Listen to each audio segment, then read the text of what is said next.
ভালোবাসার জন্য কোনো দামি গিফট চাই না, 5 টাকার গোলাপই যথেষ্ট হয়। ঝগড়া একদিন মিটমাট হয়েই যায়, কিন্তু হৃদয় ছেঁড়া কথাগুলো থেকে যায় আজীবন। দায়িত্ববান স্ত্রী একজন স্বামীর কাছে অহংকার, আর চরিত্রবান স্বামী একজন স্ত্রীর কাছে অলংকার। সম্পর্ক মধুর রাখতে এই কাজগুলো করণীয়। নাম্বার 1, আপনার পার্টনারকে সব সময় সম্মান করুন, মাঝে মাঝে আপনি বলেও কথা বলুন। নাম্বার 2, কখনো আপনার পার্টনারের খুঁত ধরতে যাবেন না, কারণ এই পৃথিবীতে কেউ নিখুঁত নয়, এমনকি আপনিও নয়। নাম্বার 3, ছোটোখাটো ভুল ধরতে যাবেন না, ভুল যদি বড় হয় তবেই ভুল ধরতে যাবেন, না হলে সম্পর্ক নষ্ট হয়ে যায়।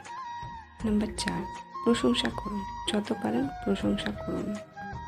নাম্বার 5, দিন শেষে আপনার পার্টনারকে সময় দিন, মন খুলে তার কাছে সব কিছু শেয়ার করুন, তাকে খুব ভালোভাবে কেয়ার করুন। আপনি পুরুষ হলে তাকে নিয়ে ঘুরতে যান, ছোটোখাটো উপহার দিন তাকে।